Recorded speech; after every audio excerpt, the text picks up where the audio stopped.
Estamos de volta com mais um episódio do Expresso Tech. Meu nome é Carlos Henrique Souza, o Kaique, falando de Orlando, na Flórida. Estou aqui com meu amigo e co-host, Zeca Darwich, falando de Belém do Pará. E aí, Zeca, tudo bem? Maravilha, meu amigo Kaique. Como sempre, muito feliz em gravar o nosso episódio do podcast Expresso Tech e fazendo aquelas considerações iniciais para que os nossos ouvintes que quiserem contribuir com ideias, com pautas, com sugestões, com críticas, sempre serão, sempre serão bem-vindas no nosso diga@expressotech.com.br ou no nosso Instagram, @esp.tech. Grande Kaique, apresente o nosso amigo, apresente o nosso convidado de hoje, porque eu estou muito ansioso para esse bate-papo.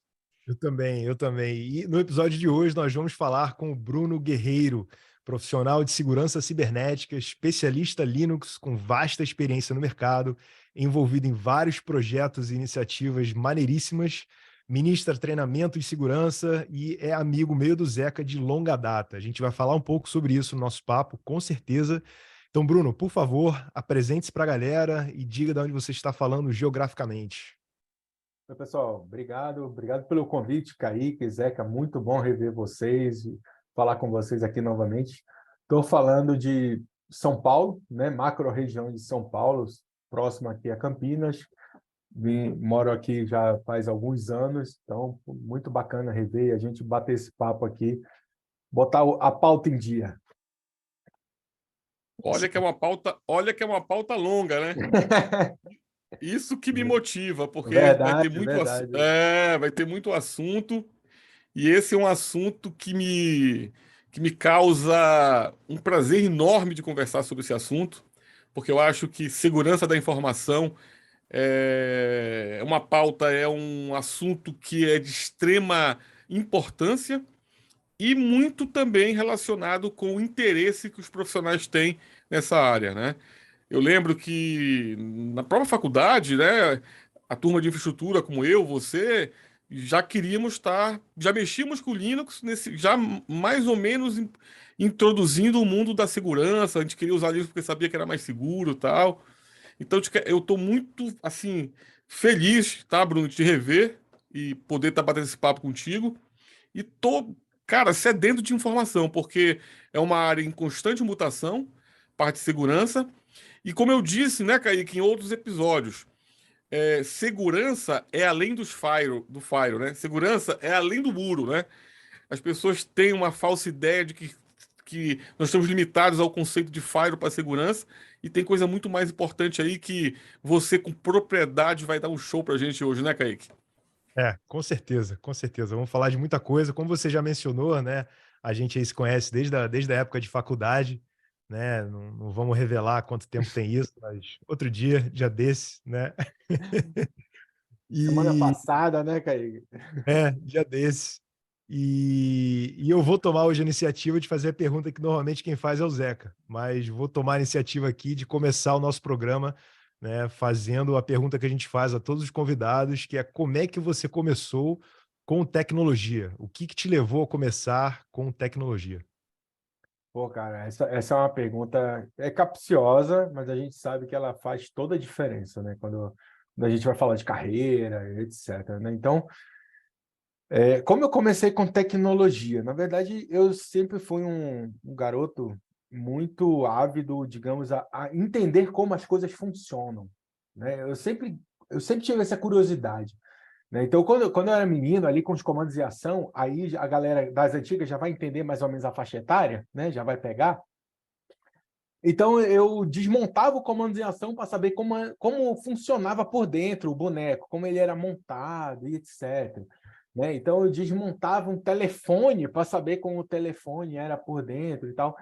E esse conceito de tentar saber como as coisas funcionam começou a me levar para esse lado, digamos, de infraestrutura e analítica, né? Digamos, que a gente hoje em dia poderia dizer que é um conhecimento analítico, de saber como as coisas funcionam. E aí, naquela época ali, 1990, etc., era a bolha da internet, é quando estava surgindo a internet para uso residencial, né? Para as pessoas comuns, não só fins acadêmicos, ou ainda, digamos, sistemas de defesa, como DARPANET, como o governo americano, etc. Mas estava surgindo para as pessoas, seres humanos, né, do Pará, digamos assim. Pô, a gente tinha internet até em Belém, então por que não começar a entender o que estava acontecendo? E aí foi surgindo esse interesse em entender um pouco mais sobre essa tecnologia. E eu acho que isso começou a me motivar a perceber que, pô, cara, isso é interessante, isso é diferente, quero aprender. E até hoje, depois de, sei lá, quase 20 anos de carreira, eu ainda estou nesse quero aprender. E isso que eu acho que é uma coisa, ao mesmo tempo, desafiadora, mas ao mesmo tempo interessante para a carreira, que é, cara, a gente não vai parar de aprender nunca? Pô, eu ainda estou aprendendo.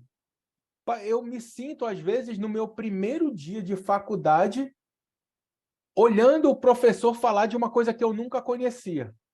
Aí eu vejo um blog na internet hoje, 20 anos depois, e eu sinto exatamente a mesma sensação de, pô, estou aprendendo algo que eu não conhecia. Cara, isso parece um vício, sabe? Em alguns momentos. Então, acho que isso me levou para esse lado de conhecer tecnologia, de buscar sobre informações de tecnologia. E aí eu tive um grande, digamos, diferencial e problema ao mesmo tempo, que é ter tido a oportunidade de ter o meu primeiro 386. Né? Para quem não lembra, ali, 386 naquela época, você vendia um rim, um carro e uma linha de telefone, que valia mais que ouro, e você comprava um computador.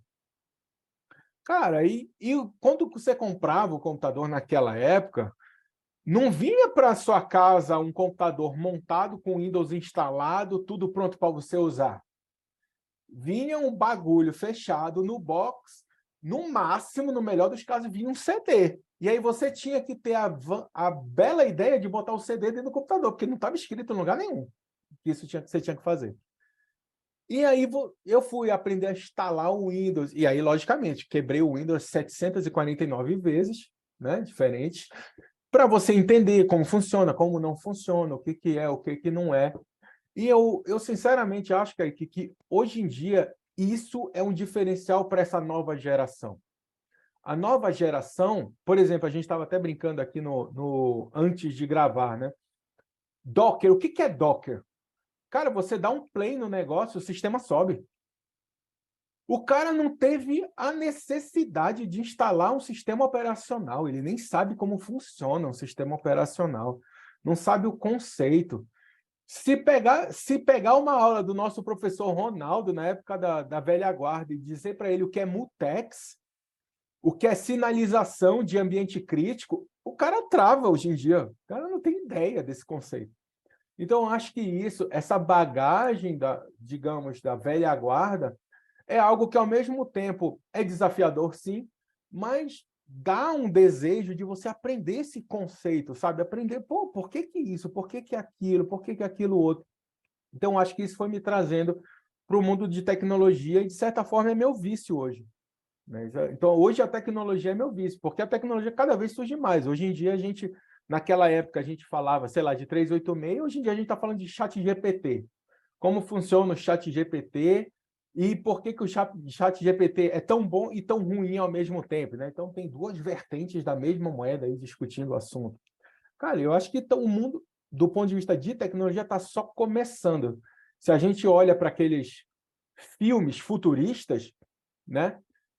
Que a gente vê, tipo, o alienígena vem pro mundo, né? Digamos, vem pro planeta Terra e olha para a tecnologia do planeta Terra e fala que está ultrapassada, eu acredito fielmente nisso. Que a nossa tecnologia hoje em dia é peanuts, é bobagem perto do que pode ser em longo prazo. Então, cara, o mundo está só crescendo no cenário de tecnologia. Eu queria te fazer uma pergunta, só que antes de fazer essa pergunta, eu quero pegar isso que você falou, né, do brilho nos olhos, no prazer de estar estudando hoje ainda, com o mesmo prazer e felicidade do primeiro dia de aula. Isso aí é uma coisa sensacional. E eu vivi isso há pouco tempo e tem a ver com o chat GPT que você mencionou aí. Eu vou até entregar a minha idade, né, falando o que eu vou falar agora, né? Mas, por exemplo, eu sou antes internet, né? 95 começou a internet comercial no Brasil, né? E eu sou muito antes disso. Minha adolescência, minha formação não existia internet. E eu lembro que eu dava aula de informática, microinformática, né? Windows, Word, Excel e tal. E, e surgiu, né? Uma Digitação, tecnologia. velho. A gente fazia É, curso de digitação, é. Zecão, tu lembra? Putz, lembro, pô. Então, assim, e tinha uma empresa que vendia um aparelhinho chamado da Motorola, né? Que era um pager. Tá? Esse pager era uma telinha cinza, âmbar, que para eu mandar uma mensagem para você, por exemplo, que tinha um pager, eu ligava uma central e dizia: olha, manda uma mensagem pro código tal, que era o teu código. Fala, Bruno, aí o churrasco, futebol, final de semana, tá tudo certo? Aí você ia, ligava para a central, ó, mandar um código. Então era uma troca de mensagem que eu tinha que ligar para uma central. Uhum. Então imagina eu viver isso por 2 anos e ao mesmo tempo conhecer o e-mail, Sim. né? Quando eu mandei e recebi meu primeiro e-mail, cara, foi uma sensação assim, isto aqui é revolucionário. Eu vivi essa transição, né? Então, essa mesma sensação, esse mesmo brilho no olho que eu tive lá na época em receber e mandar meu primeiro e-mail, foi quando eu fui no chat GPT e pedi, por exemplo, para ele escrever uma poesia sobre empatia. Eu chutei lá. E o chat GPT me escreveu uma linda poesia sobre empatia. Então, isso para mim é muito revolucionário, né? Sim. A sensação do e-mail hoje é a mesma com o chat GPT. Ou seja, que nós estamos vivendo uma revolução, uma nova revolução, né? Boa. Cara, isso é Cara, e fantástico. fala Eu ia aí, falar Zecão. que eu aprecio muito a sua evolução, mas eu pessoalmente eu acho que tinha que ter parado antes de chegar no áudio via WhatsApp, porque para mim o áudio via WhatsApp é terrível. Eu acho que o avanço tecnológico tinha que ter parado logo antes de chegar ali. Não, e piorou, né? Com 2x, 2x, 1x, É, 1x e meio então, e 2x. mas Quem tem isso, mais paciência galera, para nada? e isso aí eu acho que é uma coisa muito legal, sabe? Que, assim, eu concordo, Kaique, que é uma questão de, assim, até que ponto o mundo, as pessoas estão preparadas para a evolução tecnológica, né? Então, a própria questão do chat GPT traz essa discussão. Pô, o chat GPT tem ideias e, digamos assim, soluções para N coisas, inclusive para coisas ruins. Não entra aqui o mérito de dizer chat GPT é bom ou é ruim. Não, ele é uma ferramenta. Eu acho que esse é o grande conceito da tecnologia, que muitas vezes as pessoas não entendem. Tecnologia são ferramentas. Ferramentas você pode usar para o bem e para o mal. Você pode saber usar ou não saber usar uma ferramenta.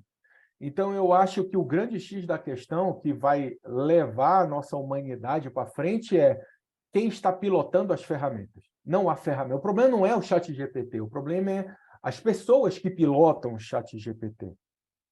Naquela época, como o Zecão falou, pager.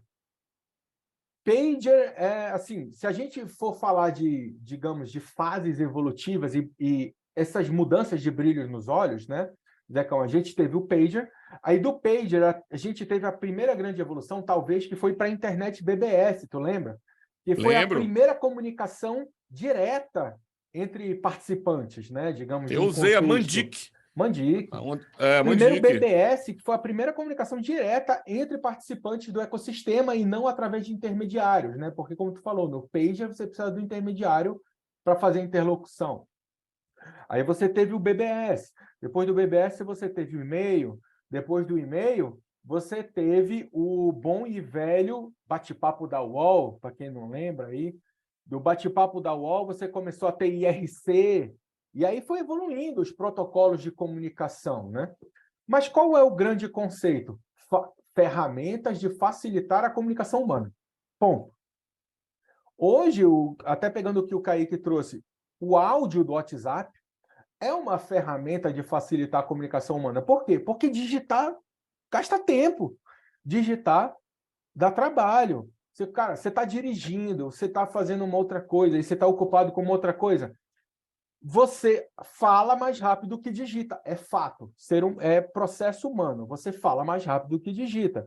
Lógico, nem todo mundo está pronto e está adaptado a receber esse formato de comunicação.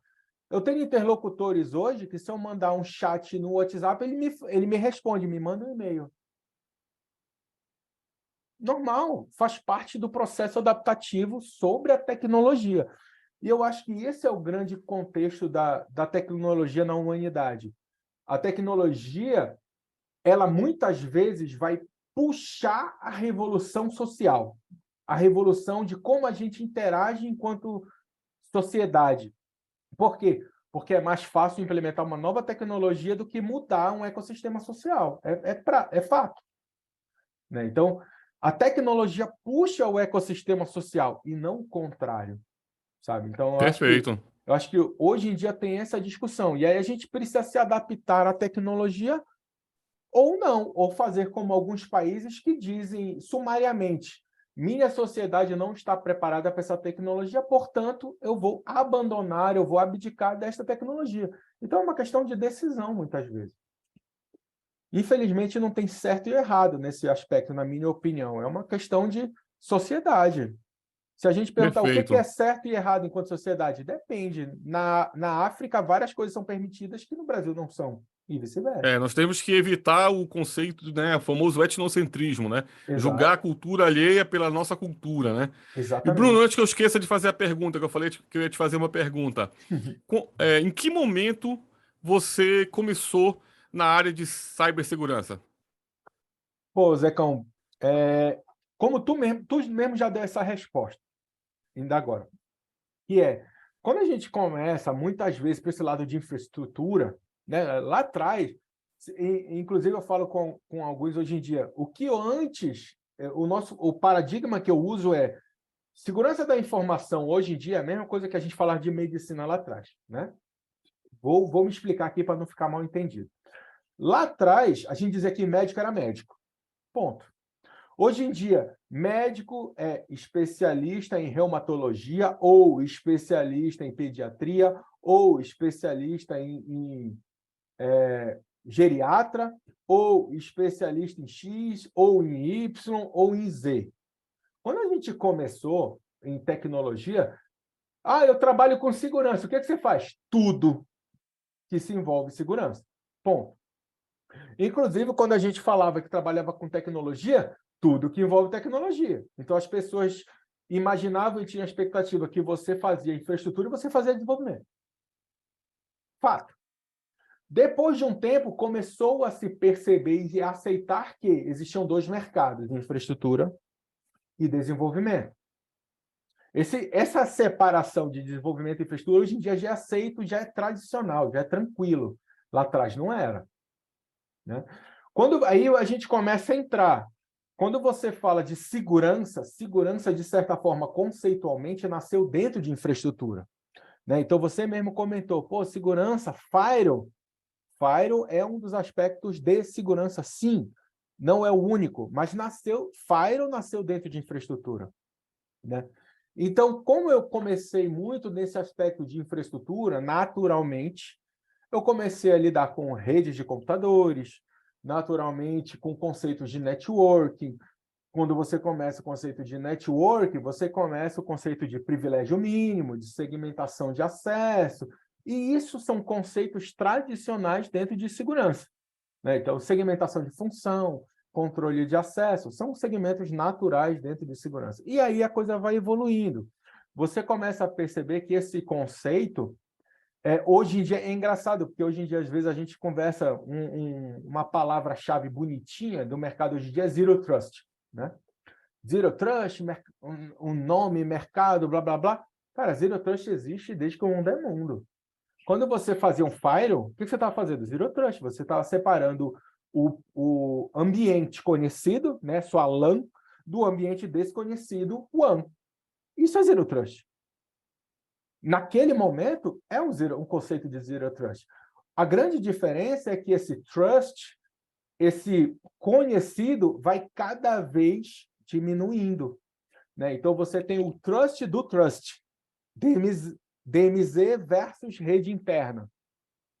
Né? Então, aí cria-se o conceito de DMZ, cria-se o conceito de rede interna. Aí você, o trust do trust do trust, da rede interna, você divide em application servers e banco de dados.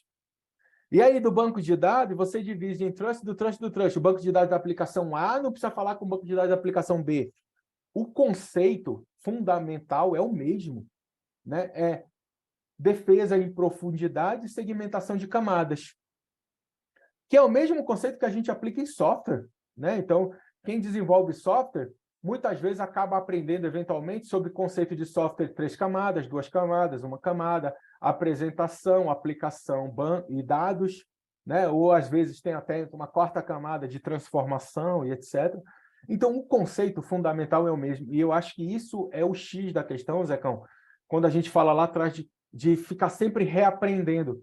Hoje em dia, a gente enxerga essas novas tecnologias e novos conceitos e, sinceramente, minha humilde opinião, fundamentalmente não mudou nada daquilo que a gente aprendeu 20 anos atrás.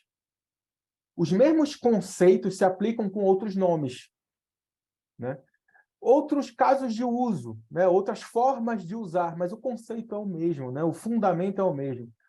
Se eu separar aqui 4 fundamentos principais: hardware, software, sistemas operacionais e redes de computadores. Cita mais um que não está aqui dentro. Qualquer tecnologia, qualquer coisa que você precise na vida de tecnologia que não considera hardware, software, sistemas operacionais e redes de computadores. O que sobra? Não sobra nada, Tá cara. tudo aí. Docker Tá tudo está aí. aqui. Cloud está aqui. Virtualização tá Container aí. tá aqui. Virtualização está aqui. Multitenant está aqui.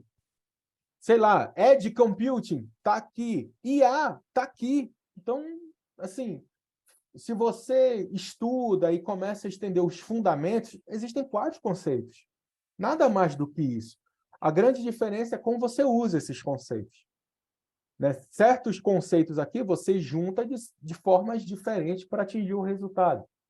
Então, eu acho que isso é o interessante, aí até voltando àquela tua pergunta, como que a gente chega em segurança? A gente começa muitas vezes a chegar em segurança porque você precisa fazer vários porquês. Por que disso? Por que daquilo outro? Por que não aquilo?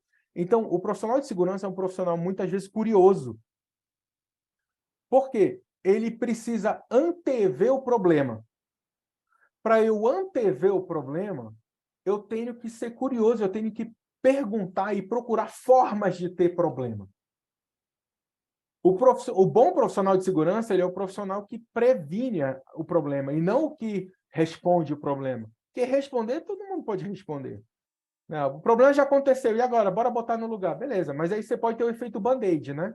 Botei no lugar, amanhã caiu o band-aid. Aí botei no lugar, caiu o band-aid. Isso não resolve, né? Para a empresa, para o end customer ali. Se você é um cliente, por exemplo, da Netflix, e aí você tem um problema na Netflix hoje, amanhã, depois da manhã, todo dia você tem o mesmo problema. Você aceita? Você aceita esse perfil de empresa que tem o mesmo problema, um problema repetitivo? Não, ninguém aceita. Qualquer consumidor aceita um problema eventual, mas não um problema recorrente. Então, o que isso significa para a empresa? Significa que, assim, um problema eventual é aceito, mas eu tenho que evitar que ele aconteça novamente. Se eu tenho que evitar que ele aconteça novamente, eu preciso entender por que ele aconteceu, como que ele aconteceu e o que eu tenho que fazer para que ele não aconteça de novo. Isso traz uma necessidade de alguém curioso. Não é alguém que meramente vai apertar um botão sobre uma orientação. Não, mas eu tenho que saber o porquê que aconteceu. Então, muitas vezes, os profissionais de segurança eles têm esse perfil da curiosidade. E isso, ao mesmo tempo, é bom e é ruim. Por que é bom? Porque facilita a vida dele enquanto profissional de segurança. Por que é ruim? Porque dificulta o limite. Qual é o limite de você ir atrás do problema? Será que faz sentido eu estar pensando 200 passos à frente só se eu preciso ter 2 passos à frente? Sabe? Então, isso ao mesmo tempo dificulta e traz o que eu acho que vocês já ouviram falar na pressão de burnout, por exemplo, dos profissionais de segurança, né? Os profissionais de segurança sofrem muito com o conceito de burnout, que é a síndrome do pensamento acelerado e dos problemas que isso traz, né, de pressão psicológica, etc., exatamente por essa característica de eu estar sempre pensando no que pode dar errado. E existem milhões de coisas que podem dar errado, milhões de formas possíveis para dar errado. Inclusive tem problemas que eles são descobertos na teoria, né, Exato. antes de serem replicados na prática, né. Exato. E quando a gente pensa, inclusive, por exemplo, no conceito de gestão de vulnerabilidade, que é um conceito, é um processo, né, de certa forma, dentro de segurança da informação, existem vulnerabilidades que são teóricas. Existem vulnerabilidades que elas fazem sentido teórico, mas ela ainda não tem prática. Sabe? Não tem o que a gente chama em tecnologia de prova de conceito. Você não consegue codar um código para explorar uma vulnerabilidade. Você sabe que a vulnerabilidade potencialmente existe, mas ninguém ainda conseguiu codar ou tangibilizar esta vulnerabilidade. E se você pensa nesse formato, eu poderia dizer que menos de 5% das vulnerabilidades conhecidas dentro do MITRE, né? O MITRE é um instituto que controla as vulnerabilidades, então cria aqueles códigos de CVE, Common Vulnerability Information, etc. Menos de 5% das vulnerabilidades que existem documentadas no MITRE são exploráveis tecnicamente, ou seja, tem tangibilidade. Então, isso mostra que a exploração ou a vulnerabilidade é muito mais conceitual do que prática. Isso traz duas vertentes. A vertente do perceba que o profissional de segurança é um profissional ávido por ir além do que já existe. Ótimo, muito bom. Mas perceba também que o profissional de segurança tem um desafio gigantesco de botar o pé no chão e dizer: será que isso é prioridade? Essa vulnerabilidade que é teórica, será que ela é a minha prioridade hoje? Já que ninguém consegue explorar, para que eu vou correr atrás disso? Porque eu tenho outras que são exploráveis. Então, o desafio da priorização da segurança é gigantesco, porque você tem que tangibilizar alguma atividade, né? Você tem que tentar buscar aquilo que é tangível e tem um resultado prático, e não aquilo que é só teórico, por exemplo. Cara, excelente exemplo que você usou e eu imediatamente pensei, né, no trade-off que tem de segurança e, conveniência, Exato. né. E eu lembrei do caso do Okta, né, que é aquele serviço de single sign-on, né, que eu já trabalhei em empresas que tinham um tempo de expiração, assim, super inconveniente. Então, assim, super curto. A gente estava no meio de um trabalho, no meio de um Google Doc e Bum, do nada, pum, tinha que cai a autenticar de sessão, né? e falaram que nem a própria equipe do Okta conseguiu utilizar o tempo que Daquele eles parâmetro, né? recomendam. É. Então, isso assim, esse trade-off é uma discussão fundamental dentro de segurança. Afinal de contas, segurança existe para quê? Segurança existe para viabilizar negócios ou qualquer coisa de uma maneira segura, né? Então, a gente fala muitas vezes, quando a gente vai para o conceito fundamental do que é segurança. Segurança é algo abstrato e, ao mesmo tempo, ele requer um contexto. Não existe segurança por segurança. O que é segurança? Não existe. Existe segurança para X. Então, se você não respeita X, se X não é o principal e você adapta a segurança para proteger X, para estar ao redor de X, segurança não faz sentido. Né? Então, o que é segurança aeroespacial? Pressupõe que segurança aeroespacial é algo que suporta o processo aeroespacial. Segurança aeroespacial não pode dizer, olha, você não pode voar porque é inseguro. Ponto. Olha, avião é inseguro. Não tem mais avião no mundo.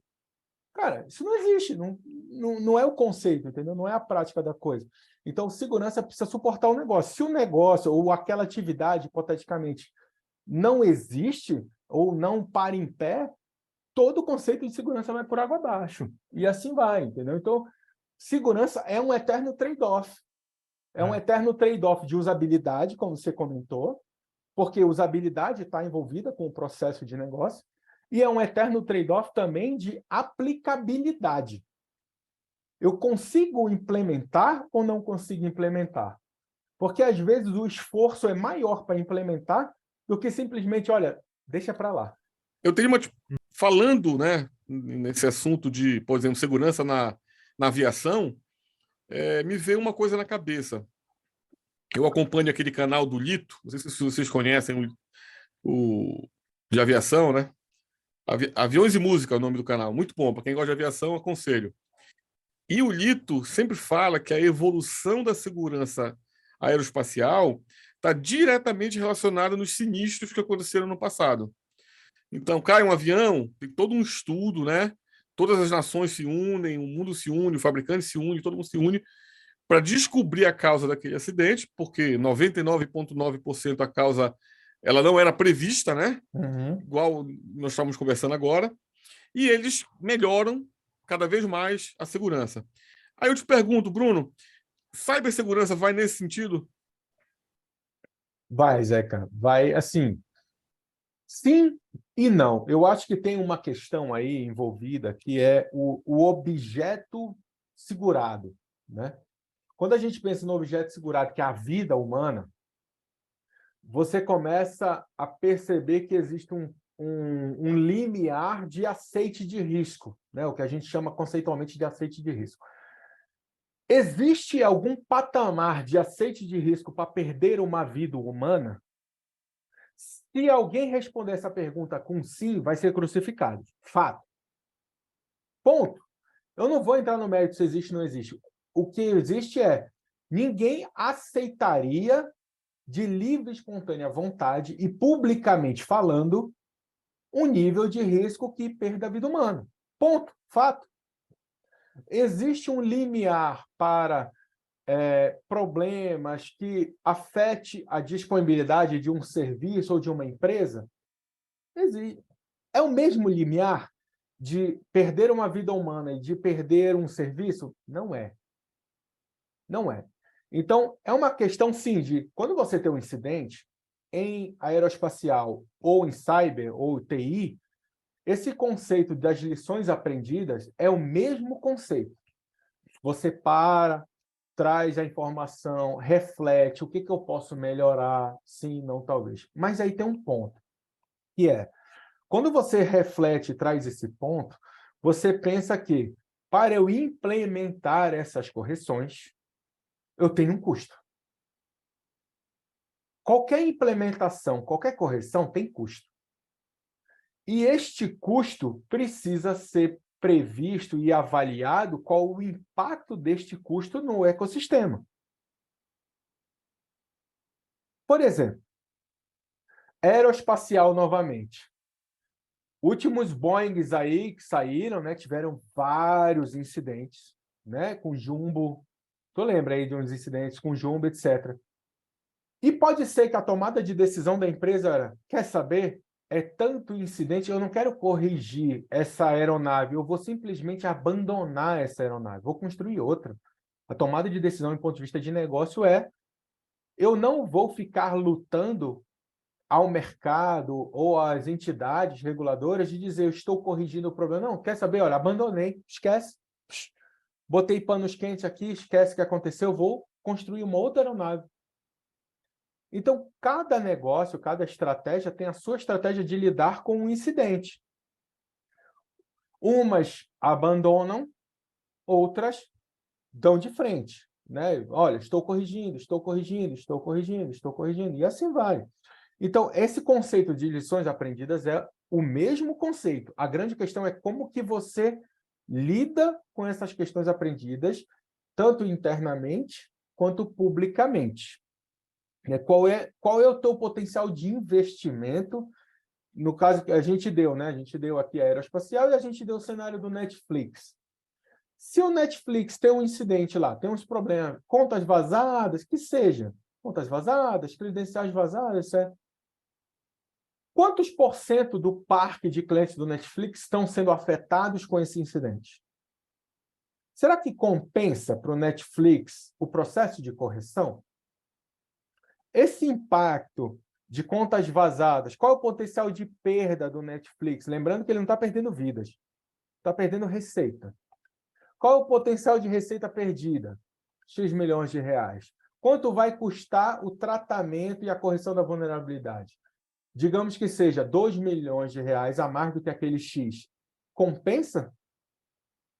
Então, quando a gente olha para esse cenário de negócios, sempre vai pesar uma balança comercial. Quanto custa para corrigir? Quanto custa se eu não corrigir? Então, quando a gente pensa em negócio, sempre é uma balança econômico-financeira do ponto de vista de dizer qual é a minha tomada de decisão. Corrija ou não corrija? Então, isso é uma das coisas que a gente fala, por exemplo, no mercado de segurança, que é esse mercado de segurança, eu poderia dizer romântico, né, de profissionais de segurança que tem o paradigma, o paladino da justiça de segurança. Esse paladino da justiça só funciona na teoria. Ele é lindo, ele é legal, é bacana saber que você se tem esse ímpeto. Então, se a gente disser um Batman funciona fora de Gotham City, não funciona. Porque para cada dor de cabeça existe um remédio. Né? Esse paladino de que eu quero a segurança, pelo máximo supremo da segurança, ele não encaixa na realidade econômico-financeira e comercial, inclusive mercadológica. Então, você pode ter um excelente profissional de segurança que ele não tem mercado. Ninguém vai aceitar ele do ponto de vista de emprego, né? Empregabilidade. Então, isso é uma das coisas que a gente aprende ao longo da carreira enquanto profissional de segurança. Por quê? Como a gente estava falando, enquanto fundamento base, interesse, você começa a querer fazer segurança com tudo. Pô, isso é legal, isso é bacana, isso aqui é melhor do que aquilo. Então, aquele aspecto do preciosismo, né, de querer fazer melhor, querer fazer bem, é um aspecto positivo do profissional de segurança. Porém, ele tem um limite. Porém, o profissional precisa aprender que esse aspecto positivo ele precisa ter um contexto, ele precisa encaixar numa realidade.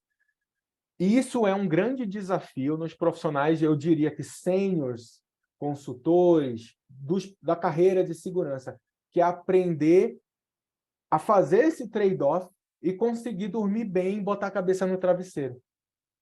Porque eu acho que esse é o grande problema, sabe? É o cara ele saber que ele poderia fazer mais, ele poderia fazer melhor, mas ele aceitar que o contexto ou a empresa não quer. E está tudo bem. E está de boa. Não é peso, não é responsabilidade dele, não é uma decisão dele, não é impacto para ele, é uma decisão colegiada. Isso é uma característica que afeta muitos profissionais hoje. E isso gera muito burnout. Pelo seguinte, se você pensa num profissional de segurança, digamos que eu sou um profissional de segurança que trabalha no Google, hipoteticamente. O Google tem um incidente de segurança. O que acontece do ponto de vista de sociedade? O que acontece do ponto de vista de ecossistema social profissional? Se alguém vê que você é um profissional de segurança e trabalha no Google, naturalmente vai vir questionamento para você. Naturalmente vão vir pessoas ou fazendo piadinhas ou perguntas, por que você não viu isso? Mas não era uma decisão muitas vezes sua, era uma decisão mais acima dessa decisão. Então, o profissional ele precisa ter esse jogo de cintura e esse pensamento frio, às vezes, de dar de ombro. Cara, isso não é uma decisão minha, isso é uma decisão da empresa. Eu estou aqui dando o meu melhor e recomendando o que eu acredito. A tomada de decisão não cabe só a mim. Se não cabe só a mim, o resultado desta tomada de decisão também não cabe só a mim. Né? Então, esse estar preparado para ter um problema que não foi você que motivou é um aprendizado também do profissional de segurança. Olha, problemas vão acontecer. Não, por mim, não aconteceria. Mas eu tenho que estar preparado que pode acontecer e eu vou reagir a isso. Ok, ossos do ofício, sabe? Então, esse conceito do ossos do ofício é um desafio muito grande dos profissionais hoje. Sensacional, Bruno. Na verdade, nós estamos tendo aqui uma verdadeira aula, né, Kaique? Poxa, altíssimo nível. Tô gostando muito, Bruno. E vou te fazer uma. Vou explorar então, né? Já que o negócio tá bom, vou explorar, né? Segue o Fala boleto pra. anexo aí daqui a pouco. Dezembro, pode mandar. Pago 10 vezes, mas feliz. O Kaique paga porque paga em dólar, né? Vale mais do Porra, que. Aí é 6 show. vezes. É, Com certeza. chama, chama lá. Mas assim, Bruno, eu sei que todo profissional de segurança ele tem um perfil, né, na sua postura, atitude, conduta, sempre pensando em segurança, né? Até o ato de dar o cartão de crédito, né, na mão de um garçom, a postura é outra Porra, no mano, profissional de segurança. isso é difícil, viu? Eu imagino. Mas, assim, talvez você não possa responder essa pergunta, até por questões de segurança. Mas fala pra gente uma situação que a tua alma saiu do teu corpo, né? Aquela Cara, situação que você vê o tem buraco várias. negro, Tem né? várias. Conta aí uma pra gente, porque é Porra, pra tem. turma que tá ouvindo saber que tá todo mundo junto no mesmo barco, né? Não é Cara, só todo mundo passa por isso. tem várias. E assim, sabe uma coisa que é engraçada? Eu vou até pegar o Kaique aí de Cristo, que é a questão da cultura, né? Todo profissional de segurança, quando ele começa a evoluir naquilo que a gente está falando, um bom profissional de segurança, ele começa sempre a antever problema, antever merda, né? A gente brinca que o profissional de segurança é pago para ser mãe de nada dos problemas, das tretas, né? Que é para ser, porra, X pode dar problema? Pode. Pode dar X, Y, Z de problema, vão corrigir assim, assado, cozido. Esse é o perfil do profissional de segurança. Então, quando você chega numa farmácia e o cara te pede o CPF, olha, tem um desconto aqui, me dá teu CPF, você já fica. Deixa eu ver se eu dou meu CPF. Aí, Cara, eu acho peraí. que Quanto é o desconto? Ah, é de 2%. Não vou dar meu CPF. Ah, é de 52%. Aí pode até ser que eu dê meu CPF. E aí o próprio profissional de segurança, na prática, exercita o conceito de custo-benefício. Tudo é negócio, cara. Tudo é negócio. Se o negócio vale mais a pena do que a potencial segurança, você aceita. Se o negócio não vale tanto a pena do que o risco, você evita. Então, isso digamos assim, uma aula na prática do que o profissional de segurança muitas vezes tem que praticar na vida dele e esquece de praticar no trabalho. Então, por exemplo, eu tive a oportunidade de ir nos Estados Unidos um tempo atrás e aí fui fazer compra, né? Tipo, normal, né? Você vai para os Estados Unidos, você volta cheio de pedido da patroa, né? Tipo, 1 milhão de... Aqui a fila aqui de pedido, né? Cara, você vai nos Estados Unidos e vai fazer uma compra, sei lá, qualquer loja ali de compra de roupa infantil. A moça pede o seu cartão e ela te fala assim, não, não, você não precisa me dar, não precisa de senha nenhuma, não. Só assina aqui. Esse é o modelo de pagamento em cartão presencial nos Estados Unidos. Assine aqui. Eu falei, como assim? Assine aqui. Cara, isso lá no Brasil, 20 anos atrás, deu merda. 20 anos atrás, não é de hoje, não, é de 20 anos atrás, deu problema. Criou-se o SIM card, que é um conceito de tecnologia que foi criado para mobile, para celular, foi parar no cartão de crédito por causa do Brasil. Foi parar no cartão de crédito por causa do Brasil, não porque o SIM card é fodão, não, mas porque o SIM card tem um PUC, a gente chama de PUC, né, que é a senha para abrir o SIM card, né, a chave única ali do SIM card. É por isso, é para ter uma senha para usar o cartão presencial. Então, cara, quando você vai profissional do Brasil, né, que é o antro da fraude, né, no mundo, inclusive isso é um bom contexto, profissional de Brasil, de segurança da informação e de antifraude em geral, ele tem mercado em qualquer lugar do mundo. Porque o que a galera pratica lá é estagiário no Brasil. Agora, deixa eu só explicar um pouco esse contexto, que eu, por Por muito favor. tempo, achei isso um absurdo. Hoje eu não acho tanto. Por quê? Da mesma forma que é relativamente fácil você forjar a assinatura de um cartão roubado, é extremamente fácil você cancelar uma compra aqui. Não existe disputa de cartão de crédito no Sim, sentido sim, de sim. vai e vem. Então, se alguém roubar o meu cartão e fizer qualquer pagamento que seja forjado, eu ligo para o cartão de crédito e se eu pedir para cancelar, ele cancela, ponto. Sim.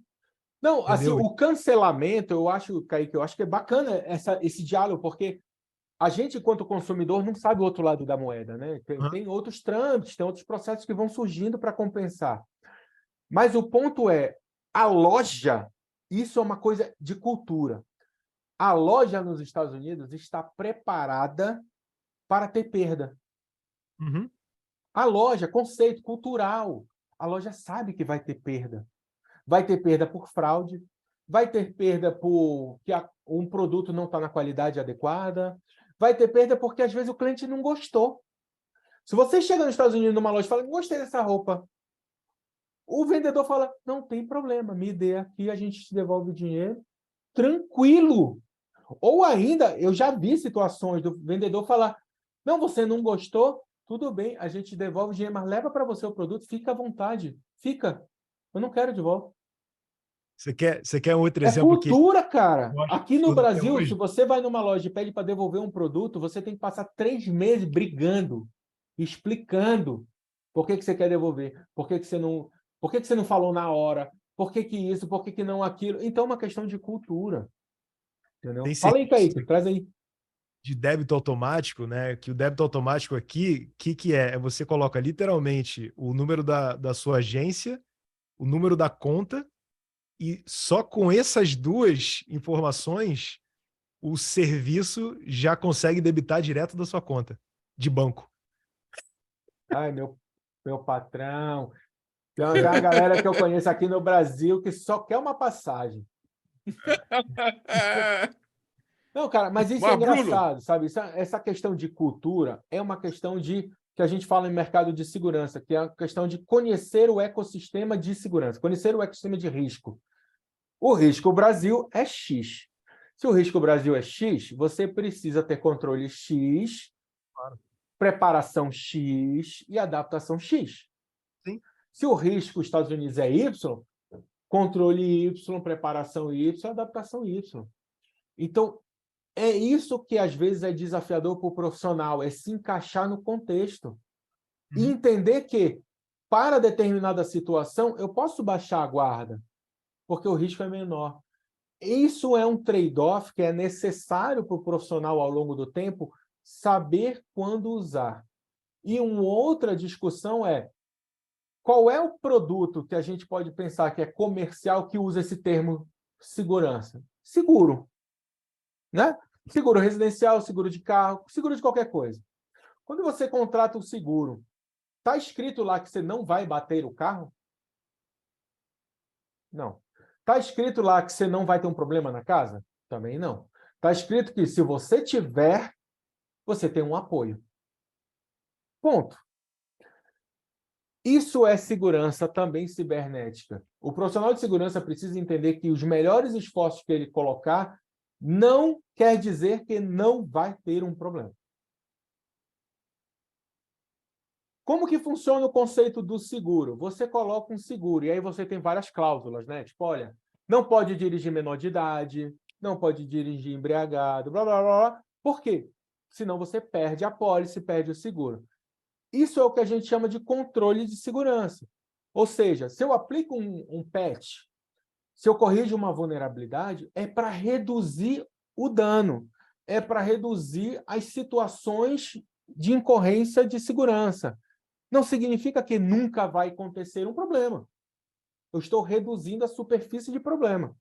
Porque na hora que eu tiver um problema, eu vou ter mais tempo de atuar, eu vou ter mais agilidade para atuar. Tratar um problema é melhor do que tratar 200 problemas. Né? Então, o profissional de segurança ele precisa entender isso, que ele tem que fazer esse trade-off porque não existe segurança 100%.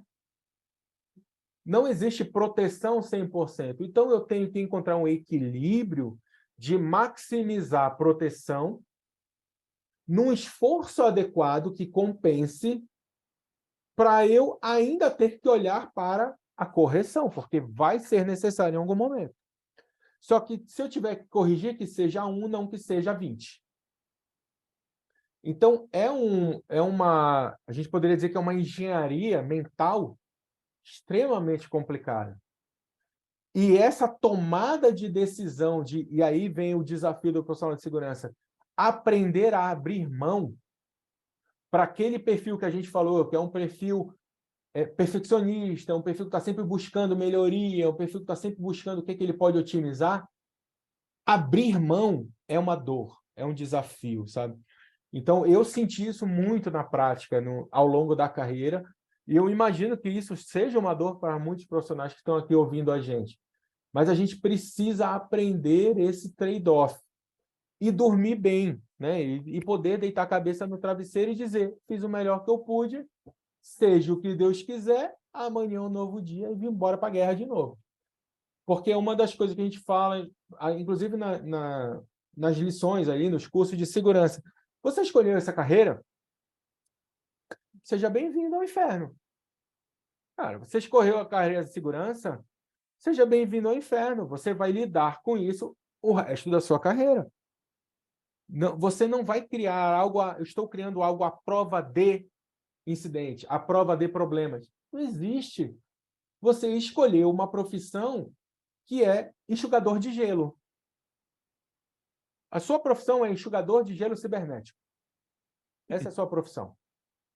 O gelo está lá, você está enxugando, ele está escorrendo. Está enxugando, ele está escorrendo. Está enxugando, ele está... Essa é a sua profissão, cara. Se acostume com isso. Não gostou disso? Mude de profissão, vá fazer outra coisa. Porque a sua profissão de segurança cibernética é enxugador de gelo.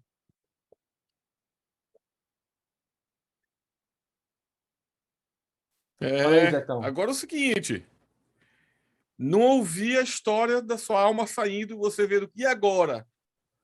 Meu irmão, quando a moça falou, assine aqui, eu já pensei, se eu assinar X, se eu assinar igual o Kaique, será que eu saio daqui da loja com o produto e o cartão é cancelado e eu não sou debitado? Aí já vem na cabeça as ideias, né? Mirabolante. E uma outra situação, também acontece no Brasil, a grande maioria das vezes é varejo, né? Tipo restaurante, etc. O garçom pede, me dá seu cartão que eu vou passar lá dentro, né? Ali na administração. Irmão, hoje em dia, cartão de crédito, basta encostar, né? Porque no Brasil a gente ainda criou a desgraça do NFC, né? Basta encostar. E aí você pensa, esse desgraçado, ele vai levar esse cartão daqui para lá, ele vai pagar a conta oficial lá, mas ele vai daqui para lá assim, ó. Só NFC, um atrás Só da outra, né? NFC, pega uma maquininha, né, uma maquininha garrote ali e vai ficar assim, ó. Quando É. você vai ver no dia seguinte, tem um pagamento do restaurante oficial e tem 492 pagamentos avulsos de valores aleatórios. Cara, isso acontece no Brasil, né? Esse mercado de POS chupa-cabra, que a gente chama, né? De maquininha de cartão de crédito chupa-cabra, é comum. Por exemplo, existiam alguns golpes... Existia não, porque nunca termina, né? Mas existe alguns golpes no Brasil que é no metrô. Você pega no metrô, você vai no metrô, horário de pico, onde que as pessoas colocam a carteira? Bolso de No trás, né? bolso traseiro, né? Grande maioria das vezes, né? Então a galera ali, a galera do submundo, tem uma maquininha chupa-cabra de POS e ela vai encostando de bumbum em bumbum.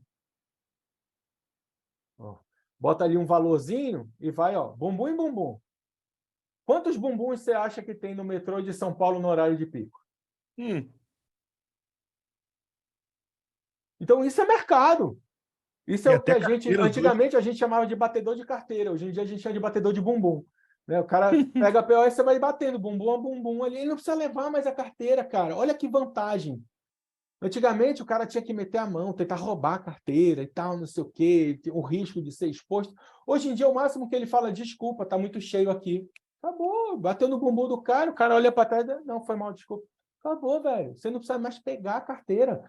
Inclusive, isso reduz, inclusive, o risco da pessoa ser presa em flagrante, porque ela não tem a posse do produto, ela não tem a posse da carteira do João, ela não tem a posse do celular da Maria.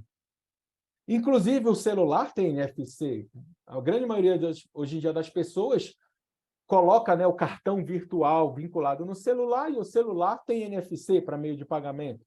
Então, você novamente tem o pickpocket virtual, né, que é bater bumbum em bumbum, coxa em coxa, para tentar faturar ali alguns valores aleatórios. Cara, isso é mercado no Brasil. Isso é mercado no Brasil. Inclusive, no mercado de crime cibernético, tem plano de carreira. O crime cibernético tem plano de carreira. As pessoas não param para pensar nisso. Você, o que hoje em dia é um estagiário, né, um pickpocket virtual, amanhã é um atravessador, no outro dia está cometendo fraudes bancárias. Tem carreira, tem evolução de carreira. E paga melhor do que muita empresa. Imagino. Esse submundo do mal, meu amigo. Tem E ainda, tudo. e uma coisa que a gente brinca, né, quando vai falar sobre o mercado normal e o mercado de submundo, você acha que algum meliante paga imposto no processo dele ali? Tipo, você bateu 20 carteiras no dia, quanto percentual de imposto de renda tu acha que ele vai ter que pagar? Zero. Cara, é zero, entendeu? Então, e isso, inclusive, é um desafio para nós, profissionais de segurança. Por quê? Porque o conhecimento é o mesmo, se a pessoa tem índole ou não tem índole. O conhecimento técnico é o mesmo. Seja, por exemplo, para pensar em segurança, um profissional que faz pen testing, red team, né, que está fazendo testes e exercícios de segurança, se ele tem índole ou não tem índole... Bruno, esses dias eu recebi uma ligação de uma empresa que vende solução em Firewall New Generation, né? Next Generation, tal. E o cara, batendo um papo comigo, me fez a seguinte pergunta. Primeira pergunta que ele me fez: qual firewall que você usa? Aí eu falei assim: olha, por questões de segurança, eu não vou lhe responder essa pergunta. Melhor resposta.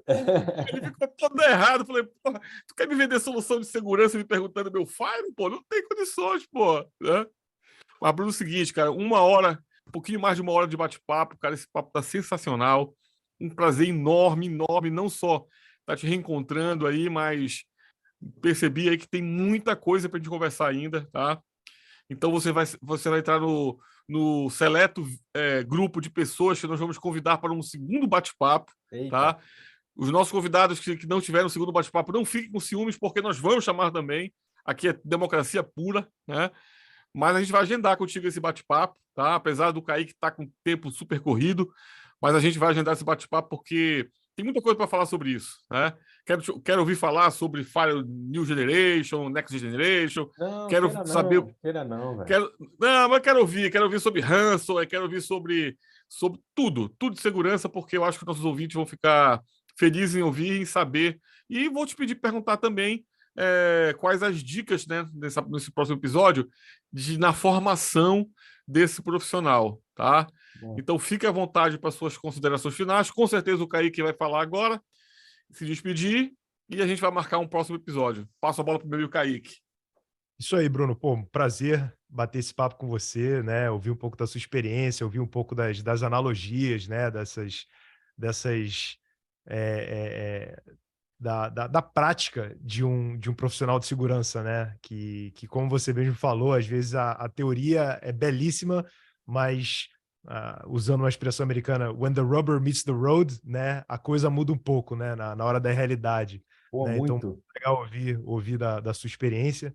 Né? Então, abrir espaço para falar, primeiramente, onde o pessoal pode te encontrar, né? Online, né? Links que você tem aí para o pessoal entrar em contato, né? Qualquer serviço, qualquer treinamento que você quiser divulgar para a galera, né? E por último, qual firewall que você usa aí? Legal, Boa! legal. Ótima pergunta, capciosa. Bom, pessoal, obrigado aí novamente pelo convite. Né? Eu acho que, como o Zecão falou e o Kaique, eu tenho um problema grave, né? Eu falo demais. Então, assim, tipo, o podcast de uma hora é muito pouco tempo para falar tudo que a gente quer falar. Mas obrigado Mas aí pelo assim que é convite para a bom. gente Assim que continuar. é bom. Sim, sim. É assim que é bom que a gente tenta também sintetizar, né? Ser um pouquinho mais inteligente nas palavras. Mas, Kaique, valeu. Cara, o pessoal pode me encontrar no LinkedIn, né? Como Bruno Guerreiro. Pode me encontrar também no Twitter, sou um pouco menos ativo no Twitter do que no LinkedIn, como o B Guerreiro também. E aí fica até um convite para quem está ouvindo a gente. A gente tem um projeto chamado OpenCTI.br, que é um projeto onde a gente produz informações de inteligência cibernética para cunho brasileiro, né? Ou seja, a gente tenta trazer uma visão nacional do que está acontecendo do mercado de segurança cibernética, né? Então, muitas vezes a gente... E aí o que motivou esse nosso projeto é que vários fabricantes ou várias empresas, o mercado de segurança cibernética, ou a situação, por exemplo, uma situação muito comum agora, está acontecendo a guerra cibernética Rússia e Ucrânia. Tá, e o que eu tenho a ver com isso aqui em Belém do Pará? Sabe? O que isso me afeta aqui enquanto empresa em Belém do Pará? Né? Então, o nosso projeto ele tenta trazer uma visão contextualizada nacional sobre a situação de segurança cibernética, né? Para que as empresas possam entender, consumir, etc. Então, esse é um projeto que eu acho bem interessante. E eu sou hoje um dos instrutores da GoHacking. GoHacking é uma empresa de capacitação de tecnologia de segurança da informação, né? Então, todos os instrutores ali são focados em cyber operations e segurança cibernética, alguns com uma visão mais offensive security, outros com defensive security, e eu sou instrutor da cadeira de security operations, né? Então, do curso de Security Operations Center. Então, a gente forma gestores e arquitetos de SOCs, né, de centros de operações de segurança. Então, esse é um dos itens que a gente pode trazer aqui para o público. Tá? E aí fico à disposição para o nosso próximo bate-papo aqui. Agradeço muito, né, essa oportunidade de a gente conversar. Eu acho que tem muita coisa. A gente poderia fazer uma resenha trazendo toda aquela boa e velha galera ali da velha guarda da Portela que a gente conhece. Sensacional, Bruno. Muito obrigado pela sua participação. E já estou ansiosíssimo aqui para o nosso próximo bate-papo. E vamos continuar zapeando aí, zap aí, para não deixar mais passar tanto tempo sem conversar, bater esse papo, beleza? Fechado. Kaique, aquele abraço, meu amigo. Curto. Amanhã é feriado no Brasil, então já vou curtir a partir de Aí amanhã. a gente tem que falar para ele, aí, chupa! Ah. Né? Continua Ele, trabalhando igual ele faz lá. para a gente 4 de julho, né? Por aí. Mas beleza, gente. Muito obrigado. E até o nosso próximo bate-papo, nosso Expresso Tech. Um abraço. Brunão, só apertar stop aí. Salva o seu projeto.